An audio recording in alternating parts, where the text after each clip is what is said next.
진상파방송 3사가 실시한 17개 시도지사 선거 여론조사 결과 더불어민주당 후보가 14곳에서 앞서는 것으로 나타났습니다. 시도 교육감 선거 여론조사에선 현직 교육감 후보들의 우세가 두드러졌습니다. 12일에 열릴 북미 정상회담 장소로 싱가포르 센토사 섬 안에 있는 카펠라 호텔이 확정됐습니다. 북한 김창선 국무위원회 부장은 싱가포르를 떠났는데 정상회담 의전과 경호 세부 사항 협상이 마무리된 것으로 보입니다. 문재인 대통령이 현충일 추념사를 통해 나라를 위해 헌신한 모든 분들을 국가가 끝까지 책임지겠다고 약속했습니다. 또 남북관계가 개선되면 비무장지대에서 전사자 유해 발굴을 우선 추진하겠다고 밝혔습니다. 양승태 사법부가 상고법원 설치를 위해 법무부를 상대로 국민의 기본권까지 거래 대상으로 삼은 정황이 발견됐습니다. 어제 공개된 문건에서 체포나 압수수색을 협상 대상으로 검토한 내용이 드러났습니다. 프랑스의 한 유명 빌딩 등반가가 롯데월드타워를 맨손으로 기습 등반하다 경찰에 체포됐습니다. 남북관계를 기념하기 위해 올랐다고 이유를 댔습니다. 미세먼지 대책으로 초등학교와 유치원 교실에 공기청정기를 설치하는 곳이 늘고 있습니다. 그런데 공기청정기 설치로 미세먼지는 줄었지만 이산화탄소가 기준치를 훌쩍 넘는 엉뚱한 부작용이 나타나고 있습니다.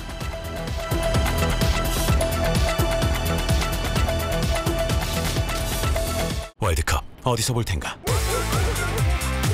반려견과 함께하는 응원전에 지금 응모하세요.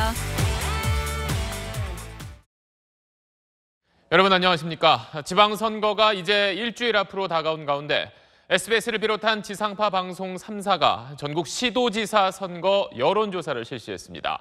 전체 17곳 가운데 대구와 경북 그리고 제주를 뺀 14곳에서 더불어민주당 후보가 앞서는 걸로 나타났습니다. 먼저 수도권과 충청 그리고 호남 지역 결과를 신승희 기자가 전해드립니다. 우선 서울시장 선거입니다.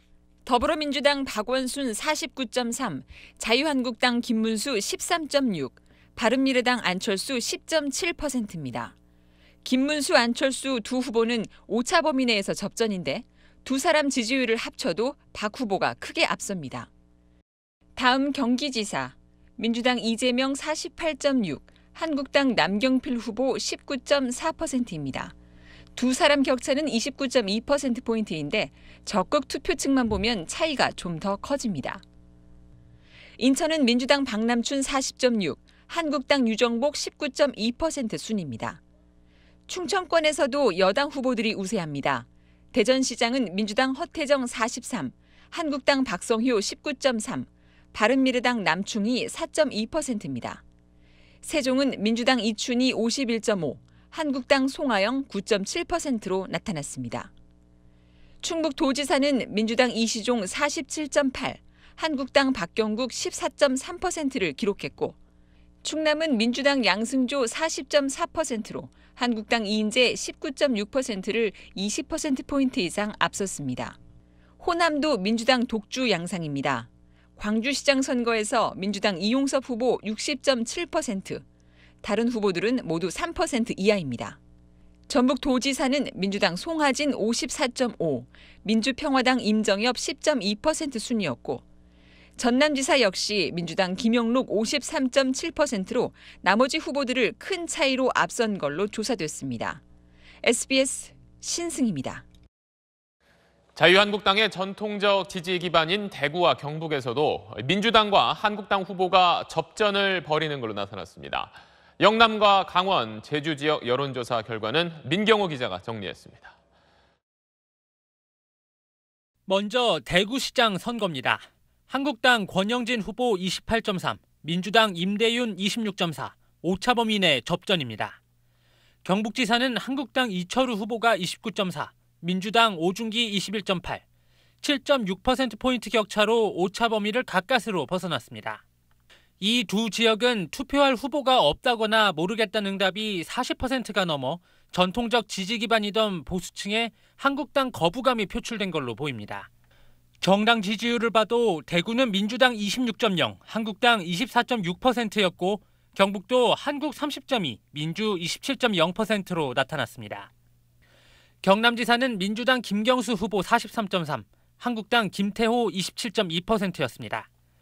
부산시장은 민주당 오거돈 50.5, 한국당 서병수 20.4로 30%포인트 벌어졌습니다.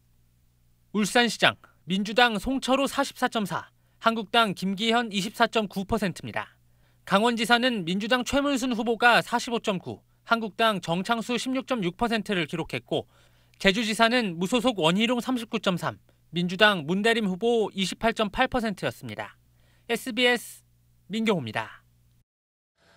이번에는 17개 시도 교육감 선거 여론조사 결과입니다. 현직 교육감들의 우세가 두드러진 가운데 이 투표할 후보가 없다거나 모르겠다는 응답이 절반에 달했습니다. 한승희 기자입니다. 서울시는 조희연 현 교육감에게 투표하겠다는 응답이 32.3%로 가장 많았습니다. 인천은 도성훈 후보 15.9%였지만 격차는 오차범위 아닙니다. 경기도 교육감 선거에선 이재정 현 교육감이 23.0%로 앞섰습니다. 대전은 설동호 현 교육감과 성광진 후보 간 오차범위한 접전. 세종시는 최규진 현 교육감이 30.2%로 우세입니다. 충북은 김병우 현 교육감이 31.2%로 1위, 충남도 김지철 현 교육감이 20.8%로 우세입니다. 광주 역시 장휘국 현 교육감이 이정선 최영태 후보를 누르고 1위, 전북도 김승환 현 교육감이 29.9%로 선두였습니다. 전남은 고석규 후보가 24.1%로 장서궁 오인성 후보를 앞섰습니다. 대구는 강은희 17.7, 김사열 15.5%로 접전입니다. 경북은 안상섭, 임종식 후보가 10%대 지지율입니다. 부산시는 김석준 현 교육감이 27.8%로 1위, 경남도 박종훈 현 교육감이 29.4%로 가장 앞섰습니다. 울산은 노오키 후보가 18.5%로 우세를 보였습니다.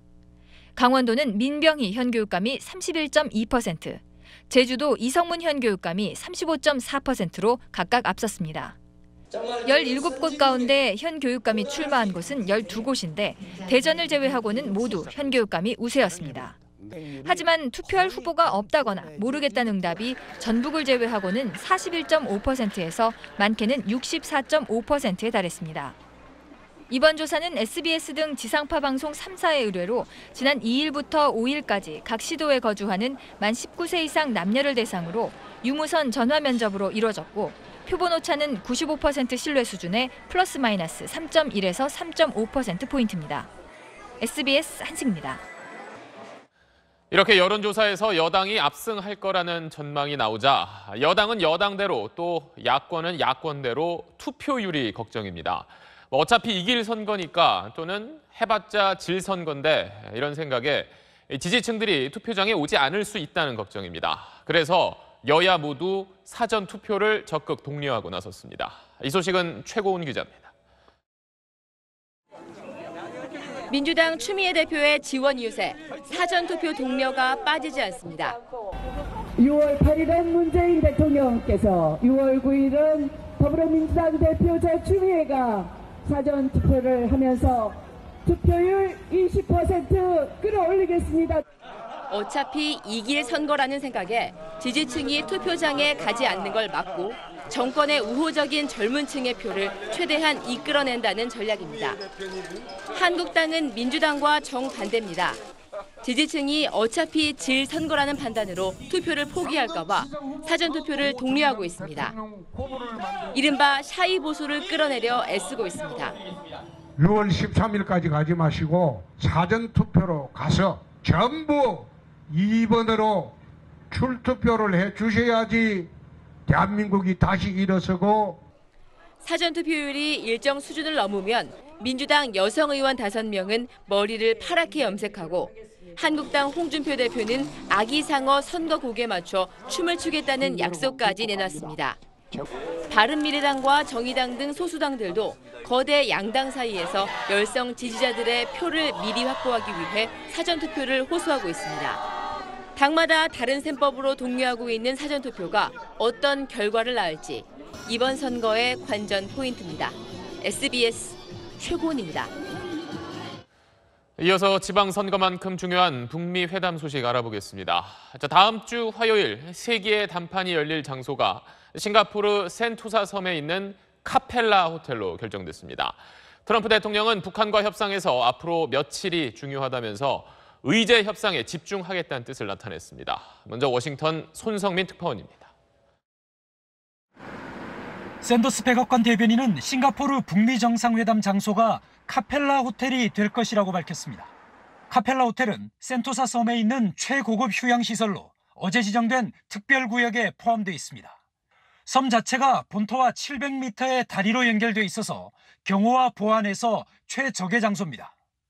두 정상의 집사격인 헤이긴 백악관 부비서실장과 김창선 국무위원회 부장이 의전 협상을 벌인 곳이기도 합니다.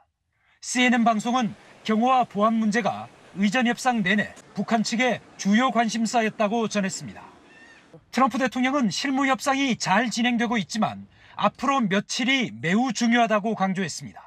It looks like it's coming along fine. We'll see what happens, but very important. It'll be a very important couple of days. 의제 협상이 정상회담의 성패를 가를 핵심이라는 취지인데 정상회담 연장 가능성도 열어둔 말입니다. 국무부도 폼페이오 국무장관이 판문점 협상팀을 이끄는 성김대사와 하루에 몇 차례씩 통화하며 협상을 지휘하고 있다고 밝혔습니다. 회담 시간과 장소까지 확정된 만큼 남은 기간 비핵화와 관련된 의제 협상에 총력을 기울이겠다는 뜻으로 풀이됩니다. 워싱턴에서 SBS 손성민입니다. 북미 정상회담이 열릴 카펠라 호텔은 말레이어로 평화라는 뜻을 지닌 남쪽의 센토사 섬 안쪽에 있습니다. 자, 지금 저희가 보여드릴 화면은 싱가포르 남쪽과 센토사 섬을 연결하는 케이블카 안에서 촬영한 겁니다. 자, 약간 높은 쪽에 있는 이 붉은 지붕 건물이 카펠라 호텔이고 그 아래 사자와 인어가 합쳐진 싱가포르의 상징 멀라이언도 보입니다. 섬 전체가 하나의 리조트 같은 이곳에서 역사적인 정상회담이 열리게 되는 겁니다. 자, 그러면 오늘 이 센토사 섬을 취재한 김수영 기자를 연결해서 자세한 소식 알아보겠습니다. 김수영 기자. 네, 싱가포르 센토사 섬입니다. 네, 김 기자 뒤쪽으로도 카펠라 호텔이 보이는데, 자, 먼저 이 센토사 섬이 정상회담 장소로 선정된 이유는 뭐라고 봐야 할까요? 네, 아무래도 보안에 강하다는 게 첫 번째 이유입니다. 센토사 섬으로 들어가는 방법은 모두 세 가지입니다. 본섬과 연결된 다리, 모노레일, 케이블카입니다. 이 세 곳만 차단하면 접근을 원천 봉쇄할 수 있는 겁니다. 싱가포르 경찰은 또 육로뿐만 아니라 주변 바다와 하늘까지 통제하겠다고 밝혔는데요. 섬 주변을 지나는 선박의 통행을 통제하고 오는 11일부터 13일까지는 싱가포르 상공 비행도 제한됩니다. 회담장으로 정해진 그 카펠라 호텔 주변 분위기도 궁금한데 벌써부터 경비가 삼엄한가요?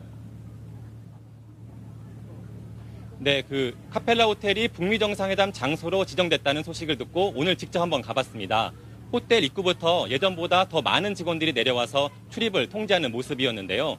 일반인 출입은 금지되고 차량도 일일이 확인하는 모습이었습니다. 호텔 측에 물어보니 오는 16일까지 예약은 불가능하다 이렇게 답변을 했습니다. 네, 그리고 현지에서 의전과 경호 문제를 논의하던 북한 김창선 부장이 싱가포르를 떠났다는 소식도 있던데요. 네, 그 북한 김창선 국무위원회 부장이 오늘 싱가포르를 떠나 중국 베이징에 도착했습니다. 미국 실무팀이 떠난 뒤에도 계속 남아서 싱가포르 정부 측과 추가 협의를 했는데요. 이제 보니까 그 정상회담 의전과 경호에 관련된 세부 사항들이 모두 마무리된 것으로 보입니다. 지금까지 싱가포르에서 SBS 김수영입니다. 시간과 장소는 결정됐고 이제 관심은 정상회담에서 무슨 의제를 놓고 또 회담이 어떻게 진행되느냐 하는 겁니다. 정치적 효과를 극대화하고 싶어하는 트럼프 대통령이 김정은 위원장과 함께 햄버거를 먹거나 또는 기념 촬영을 하는 깜짝 이벤트를 연출할 거란 전망도 나오고 있습니다. 뉴욕 최대식 특파원입니다. This is really easy. You're fired. You're fired. You're fired. 10년 넘게 진행한 리얼리티 쇼의 후광으로 대통령 자리까지 오른 트럼프 대통령.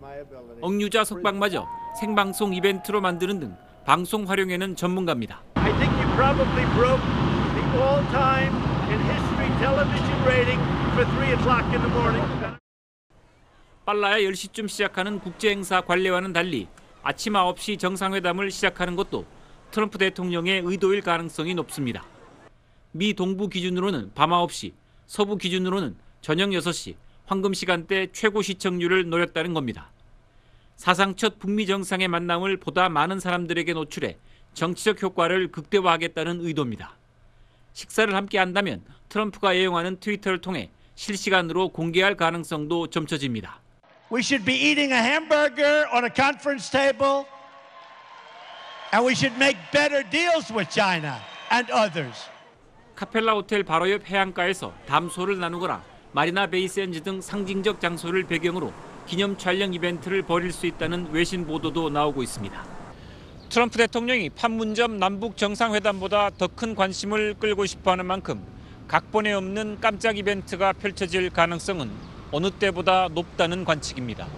뉴욕에서 SBS 최대식입니다. 다음 주 싱가포르로 향할 북한 김정은 위원장에게 이번 정상회담은 처음으로 사전에 공개된 외국 방문입니다. 때문에 누가 평양에 남아서 위기 관리를 하느냐가 북한의 권력 구조를 보여주는 하나의 포인트가 될 거란 분석입니다. 류란 기자가 전하겠습니다. 북미 정상회담 기간 김정은 위원장은 최소 이틀 이상 평양을 비울 걸로 보입니다. 지난 3월과 5월 중국 방문을 제외하면 집권 이후 첫 나라 밖 출장입니다. 게다가 북한 주민에게 처음으로 사전 공개한 일정이기도 합니다.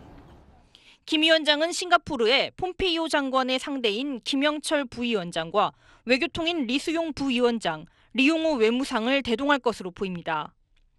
동생 김여정 제1부부장은 이번엔 근접 수행을 맡을 것으로 보이고 판문점 실무회담을 맡아온 최선희 외무성 부상과 의전 총책임자인 김창선 서기실장도 동행 가능성이 큽니다.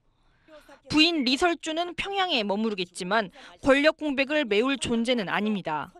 결국 평양을 지킬 인물로는 최룡해 노동당 부위원장이 유력합니다. 최룡해는 앞서 두 차례 남북 정상회담과 다롄 북중 정상회담 때도 평양을 지켰습니다. 최근 국내 서열 1위인 총정치국장에 임명된 김숙일이 최룡해 측 인사로 알려져 있어 군부 통제도 원활할 거란 평가입니다. 위기 관리 능력이 더욱더 중요하기 때문에 현재 국무위원회 부위원장이고 과거 총정치국장을 역임한 최용해 부위원장을 평양에 남겨둘 가능성이 있습니다. 헌법상 국가수반인 김영남 상임위원장과 박봉주 내각총리도 평양에 남아 내부 단속에 나설 것으로 보입니다. SBS 유란입니다. 사법행정권 남용 의혹과 관련해 어제 공개된 문건에서 양승태 사법부가 국민의 기본권까지 거래 대상으로 삼은 정황이 발견됐습니다. 체포나 압수수색처럼 인권과 직결된 내용을 법무부와의 협상 카드로 검토한 내용이 담겨 있던 겁니다. 김기태 기자가 보도합니다. 법원행정처가 지난 2015년 8월 대외비라며 작성한 VIP 면담 이후 상고법원 입법 추진 전략 문건입니다. 당시 양승태 대법원장이 박근혜 대통령을 만난 뒤 만들어졌습니다. 법무부가 관심 가질 만한 빅딜 카드를 제시라는 소제목 밑에 사법부가 수용 가능한 방안이 나열됐습니다. 법무부에 영장 없는 체포 활성화와 수사기관의 단기적 구금을 허용하는 체포 전치주의 도입을 빅딜 카드로 제시했습니다. 컴퓨터에 연결된 정보 저장 매체에 대한 압수수색까지 허용하는 형사소송법 개정안을 전향적으로 검토하되 그래도 법무부가 협조하지 않으면 영장 발부 등의 통제를 강화해 압박 카드로 쓸 수 있다고 적었습니다. 검찰 수사의 인권 침해 가능성을 견제해야 할 사법부가 국민의 기본권을 법무부 설득 카드로 제시한 겁니다. 이런 가운데 김명수 대법원장이 언급한 의견 청취 대상 중 하나인 사법발전위원회에서는 수사가 필요하다는 의견이 다수인 것으로 알려졌습니다. 참석위원 11명 중 직접 발언에 나선 9명 가운데 7명이 수사 의뢰나 수사 협조 의견을 낸 것으로 전해졌습니다. 내일은 전국 법원장 회의와 함께 부산과 대구 등에서도 판사회의가 열려 사법행정권 남용 사태에 대한 형사조치 필요성 여부를 논의합니다. SBS 김기태입니다. 제63회 현충일 추념식이 19년 만에 대전 현충원에서 열렸습니다. 소방관과 일반 공무원을 비롯한 모든 유공자를 추모한다는 의미에서입니다. 문재인 대통령은 남북관계가 개선되면 비무장지대에서 전사자 유해를 우선 발굴하겠다고 밝혔습니다. 남승모 기자입니다. 젊은 나이에 생을 마쳐 가족이 없는 무연고가 된 한 6.25 전사자 묘소에 문재인 대통령이 헌화합니다. 현직 대통령으로는 처음입니다.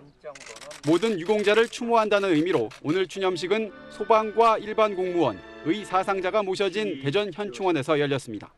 이러한 분들이 있었기에 우리는 우리 자신처럼 평범한 국민이 나라의 주인이라는 사실을 자각할 수 있었습니다.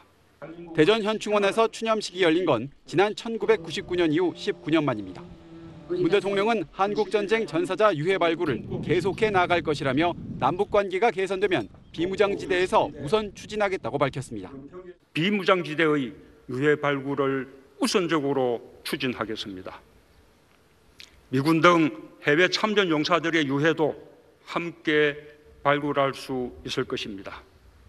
남북미 종전선언 가능성이 커진 상황에서 3국이 함께 추진할 수 있는 유해 발굴 사업을 언급했다는 점에서 주목됐습니다. 문 대통령은 추념식이 끝난 뒤 순직 소방공무원과 연평도 포격 도발 전사자, 천안함 46용사, 의 사상자 묘역 등을 찾아 참배했습니다. SBS 남승모입니다.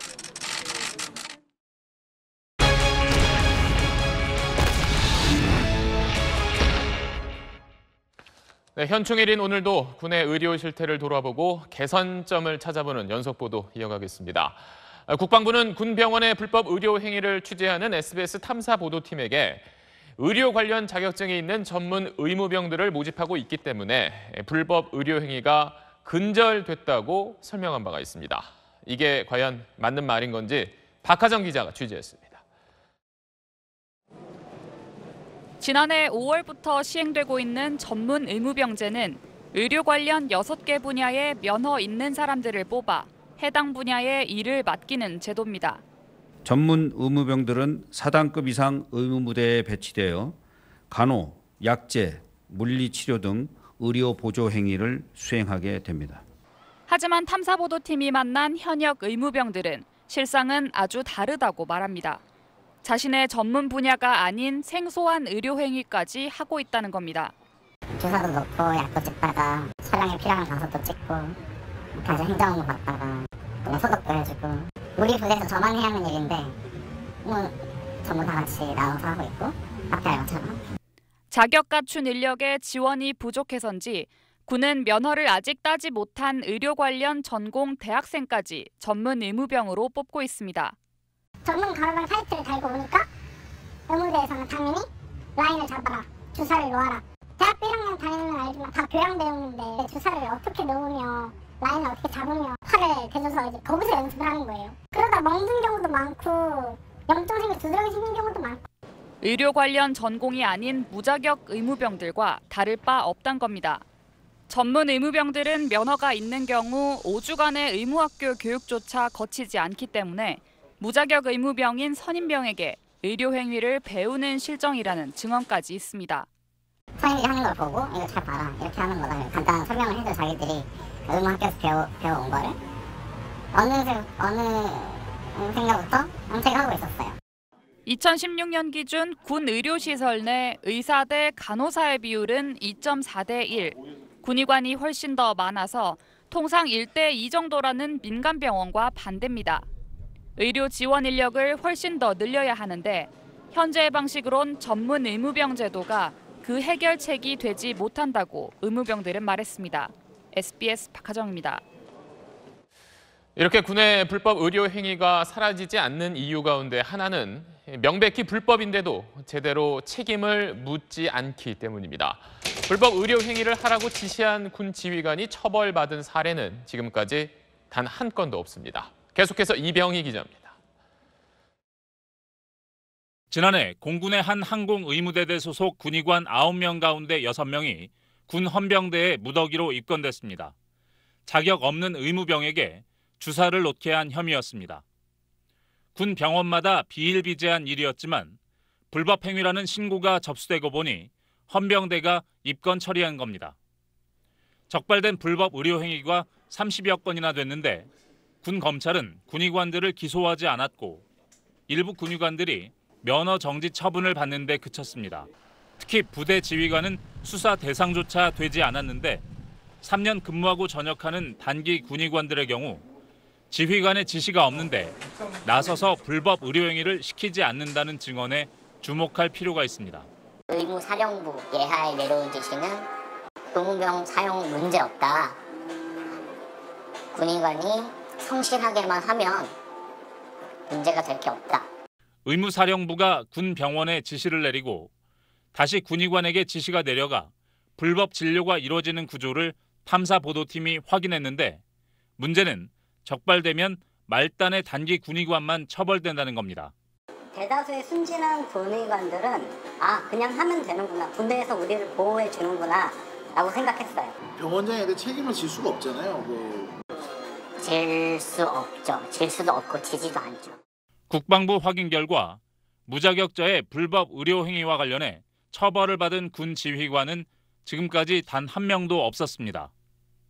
지휘관이 아무 부담 없이 불법 의료 행위를 지시하지 못하도록 불법의 책임을 근원적으로 물어야 합니다. SBS 이병희입니다. 한 프랑스 남성이 125층 높이의 롯데월드타워를 맨손으로 오르다 도중에 체포됐습니다. 전 세계 초고층 빌딩 외벽을 타고 오르기로 유명한 그 사람인데 남북관계 진전을 기념하려 했다고 말했습니다. 백운 기자입니다.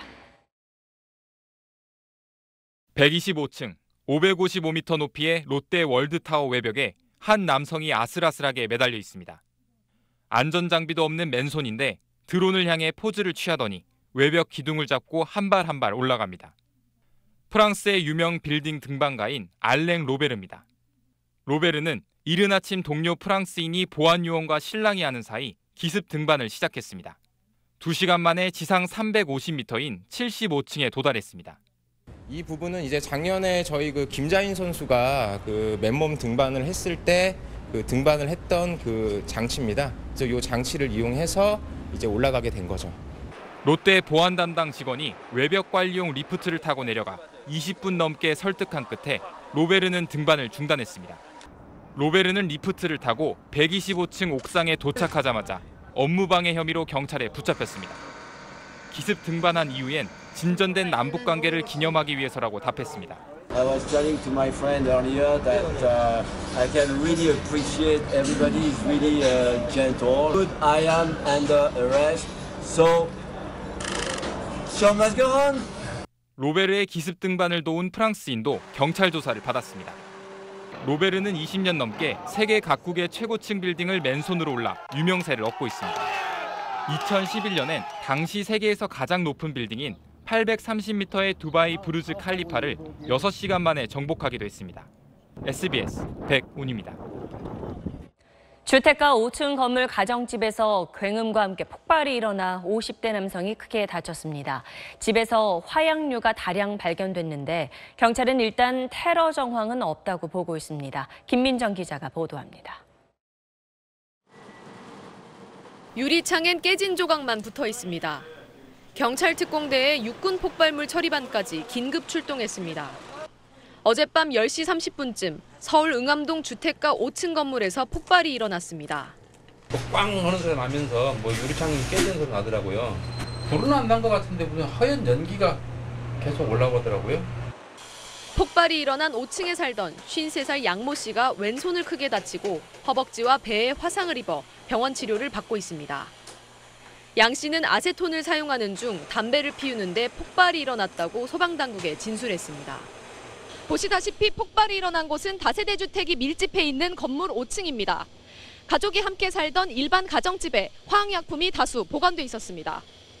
경찰은 대기업 방제실에서 근무하는 양 씨 집에서 다량의 화약류 물질을 찾아내 성분 분석에 나섰습니다. 이웃은 양 씨가 이전에도 화학 물질을 사용해왔다고 말합니다.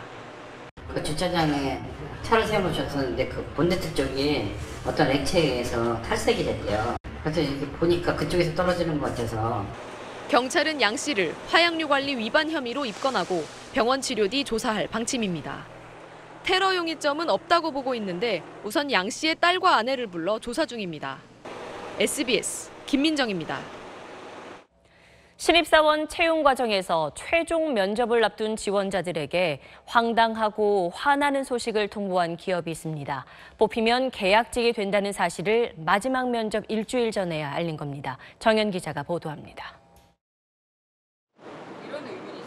지난 4월 한샘의 신입 경력 수시 채용 모집 공고를 보고 응시한 김모 씨. 1차 면접에 합격한 뒤 지난주 최종 면접 안내 메일을 보고 두 눈을 의심했습니다. 직위, 계약직 촉탁사원, 월급여 158만 원이라고 적혀 있었습니다. 하지만 애초 모집 공고 어디에도 계약 또는 촉탁직이라는 말은 없었습니다. 서류 합격하고 문자 안내, 이메일 안내, 면접 중에서도 계약직이라는 단어는 단 한 번도 들은 적이 없었고요. 다른 1차 면접 합격자들도 어이없다는 반응입니다. 인터넷 채용 게시판에는 취업 준비생을 기만했다며 분노하는 글이 잇따랐습니다. 회사 측은 논란이 일자 지원자들에게 표기 실수라고 사과했습니다. 부문별로 정규직과 계약직을 함께 뽑으려고 했는데 공지를 제대로 못했다는 겁니다. 그러면서 최종 합격자 모두 정규직으로 뽑겠다고 공지했습니다. 하지만 모집 규모나 연봉 조건은 밝히지 않고 있습니다. 늦게 알려줬다는 것에 상당히 불쾌했고 모집하려던 인원만큼 채용을 할지 자세히 모르고 있는 상황이고 정규직이더라도 가고 싶지 않다. 회사는 단순 실수라고 하지만 정규직 취업을 꿈꾸며 땀 흘려 준비해온 취업 준비생들의 상처는 컸습니다. SBS 정연입니다. 부산에서 술에 만취한 트럭 운전자가 사고를 냈는데 피해 운전자가 항의하자 일부러 3차례나 더 들이받고 달아났습니다. 멈춰있는 채 들이받친 차 안에는 만 2살, 1살 된 아이들과 엄마가 타고 있었습니다. KNN 추종탁 기자입니다. 지난 5월 29일 밤 부산 미남 로터리 인근 도로입니다. 흰색 트럭이 앞서 있던 승용차를 들이받습니다. 피해 차량 운전자가 내려 대화를 시도하지만 트럭은 후진을 하더니 2차례나 앞 차량을 다시 들이받습니다.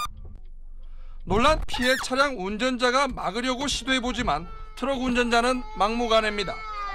더 화가 난 듯 한참 뒤로 트럭을 후진하더니 엄청난 속도로 또 앞차를 충돌합니다. 피해 차량 안에 타고 있던 여성과 아이들은 순식간에 공포에 휩싸여 비명을 지르고 울음을 터뜨립니다. 피해 차량 운전자가 차를 막아선 사이 피해 여성이 서둘러 경찰에 신고합니다. 뒤에서 차를 막았는데 계속 차를 막고 있어. 차가 멈춰있는데 계속 막고 있어요. 마침 근처에 있던 경찰이 현장에 도착했지만 트럭 운전자는 피해 차량 남성을 매단 채 그대로 도주합니다. 저는 제 자신의 생명의 위협을 느낄 겨를도 없었어요. 애들이 위험하다 이 생각만 했었고. 도주 운전자는 다른 차와 2차 사고를 낸 뒤 경찰에 붙잡혀 조사를 받고 있습니다. 트럭 운전자는 혈중 알코올 농도 0.206%의 만취 상태였습니다. 사건 영상이 SNS를 타고 확산되면서 트럭 운전자의 처벌을 요구하는 목소리가 커지고 있습니다. KNN 추종탁입니다. 네, 정부가 미세먼지 대책으로 초등학교와 유치원 모든 교실에 실내 공기정화 장치를 설치하겠다고 밝혔죠.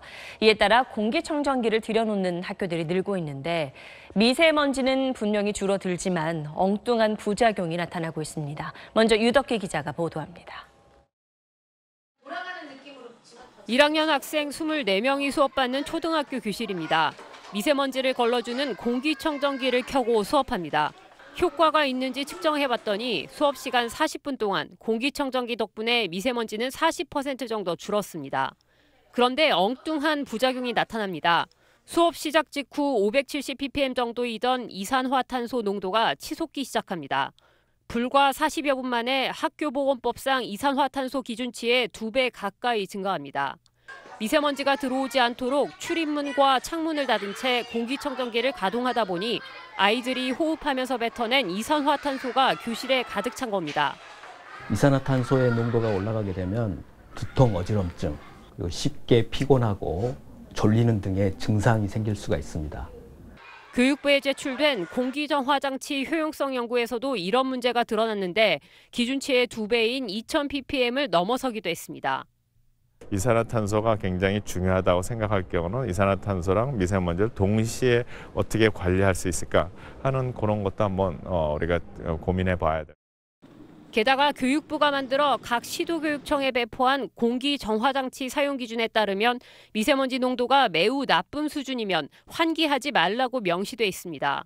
그런데도 현재 미세먼지 정화장치가 설치된 초등학교 대부분은 이 공기청정기를 정화장치로 쓰고 있습니다. SBS 유덕희입니다. 이런 이산화탄소 부작용을 겪지 않으면서 미세먼지도 줄일 수 있는 환기장치가 없는 게 아닙니다. 그런데도 이렇게 공기청정기로의 쏠림 현상이 나타나는 이유가 있다는데 그 문제와 해법을 장세만 기자가 보도합니다. 초등학교 교실 천장에 설치된 기계식 환기 설비입니다. 탁한 실내 공기를 빼내고 바깥 공기를 필터로 걸러 교실에 넣어주는 방법으로 공기질 관리에 가장 효과적입니다. 창문을 열어서 환기를 할 수 없기 때문에 창문을 닫고 기계 환기 설비를 가동을 하면 문제를 제거할 수가 있는 거죠. 단 시공 방법이 까다로운 데다 낡은 건물에선 교실 천정에 있는 성면을 건드려야 하는 문제도 있습니다. 그래서 교실 벽이나 유리창에 구멍을 뚫어 환기 설비를 설치하는 방식도 쓰입니다. 교실 안팎의 공기를 직접 갈아주는 방법으로 미세먼지를 걸러내고 이산화탄소 부작용도 없습니다.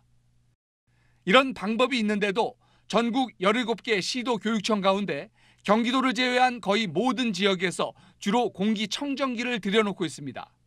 가장 큰 이유는 돈입니다. 교육부 방침대로 2020년까지 3년 안에 전국 모든 초등학교 교실에 사업을 끝내려다 보니 이산화탄소 부작용을 알면서도 비용이 싼 공기청정기를 선택할 수밖에 없다는 겁니다. 이산화탄소라든가 여러 가지 다른 물질까지 고려해서 본다면 기계식 환기 설비가 기본이 되는 건 맞는 거죠. 그런데 돈은 네 돈으로 해라. 하루빨리 해라. 실제로 환기 설비는 시공비가 공기청정기보다 2~3배 정도 비쌉니다. 시간이 걸리고 비용이 들더라도 학생들을 위해서 길게 봤을 때도 무엇이 가장 좋은지를 따져보고 시설을 해야 된다고 생각합니다. 지역별 미세먼지 심각성과 학교 여건별 우선순위를 따져 공기청정기나 환기 설비 시공 등 맞춤형 대책이 이루어져야 한다는 지적입니다. SBS 장세만입니다. 요즘 가전제품이나 생활용품을 구입하는 대신 빌려 쓰는 소비자들이 늘고 있죠. 목돈이 들지 않고 주기적인 관리를 받을 수도 있지만 불만도 크게 늘고 있습니다. 정경윤 기자가 짚어드립니다. 정수기에서 시작해 의류 건조기, 사물 인터넷을 연결한 공기청정기까지. 청정기 켜줘. 매월 3만 원 안팎에 빌려 쓸 수 있는 가전제품은 종류만 수십 가지나 됩니다. 주기적으로 청소해주는 서비스에 침대 매트리스를 빌리는 사람도 크게 늘었습니다. 애가 있다 보니까 그런 거에 좀 민감해서 정기적으로 이제 그 제품을 관리할 수가 없는데 오셔서 해주니까 알아서 시기가 되면 오시니까 그게 좋아요. 렌탈 시장 규모는 지난해 28조 7천억 원으로 2011년에 비해 50% 가까이 성장했습니다. 2020년에는 40조 원에 달할 것으로 전망됩니다. 하지만 빌린 제품에 하자가 있거나 서비스에 불만이 있는데도 보상받지 못하는 사례도 늘고 있습니다. 지난해 중순 정수기를 빌린 이 소비자는 3개월마다 해주겠다던 점검을 한 번도 받지 못하자 계약 해지를 요구했습니다. 그러자 업체 측은 위약금부터 요구했습니다. 처음에는 뭐 강경하게 소비자원에 고발을 하시던지 뭐 그런 식으로 나오더라고요. 처음에 사은품이라는 게 나와요. 그거 다 그 비용 지불하고 위약금 내고 그래야지 해지를 할 수 있다. 등록비와 제품 운반비를 요구하는 경우도 있습니다. 한 소비자 단체에 접수된 렌탈 피해 상담 500여 건 가운데 가장 많은 35%가 계약 해지나 위약금과 관련된 내용입니다. 전문가들은 업체가 중도 해지할 때 부과하는 비용을 사전에 확인하는 등 꼼꼼하게 따져야 한다고 조언합니다. SBS 정경인입니다.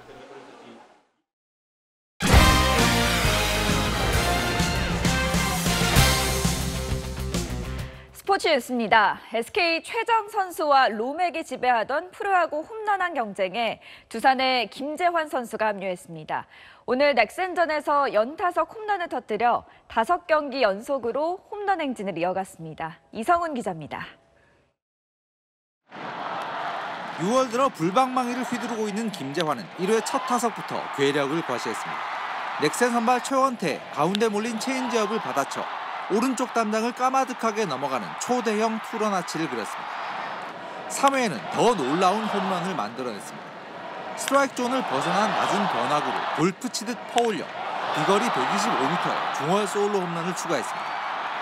김재환은 시즌 19호 홈런으로 홈런 선두 SK 최정과 2위 로맥을 바짝 추격하며 홈런왕 경쟁에 가세했습니다. 5월에 슬럼프에 빠졌던 최정도 조금씩 재컨디션을 찾고 있습니다. 삼성전 3회 왼쪽 관중석 상단에 떨어지는 시즌 22호 좌월 투런 아치를 그려 홈런 선두 자리를 지켰습니다.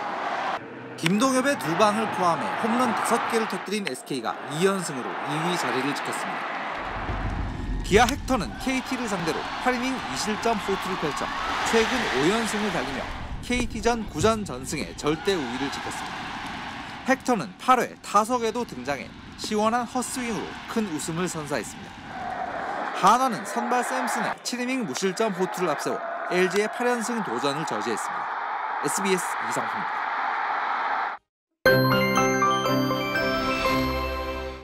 현충일인 오늘도 뜨거운 하루였습니다. 내일도 볕이 강하게 내리쬐면서 전국 대부분 지방이 오존 농도가 높겠습니다. 한낮에 해가 강한 시간대에는 가급적이면 실내에서 활동하시는 게 좋겠습니다. 이 불볕더위는 주 후반까지 이어지겠습니다. 서울의 한낮 기온 27, 8도 선으로 오늘과 비슷하겠고 남부지방 대구의 낮 기온은 33도 선까지 오르겠습니다. 내일도 전국이 대체로 맑겠습니다. 남서풍이 유입되면서 대부분 지방의 낮 기온이 30도 안팎까지 오르겠습니다. 특히 동해안 지방이 조금 더 더워지겠고요. 강원 북부와 영남 내륙 지역으로는 폭염주의보가 계속되겠습니다. 토요일까지는 더운 날씨가 이어지다가 일요일 전국에 비가 내리면서 더위가 누그러지겠습니다. 날씨였습니다. 다음 주 북미 정상회담에 이어 남북 관계도 잘 풀려서 다음 현충일에는 나라를 위해 희생한 분들께 한반도 평화라는 선물을 드릴 수 있으면 좋겠습니다. 현충일에 보내드린 8시 뉴스 여기서 마치겠습니다. 고맙습니다.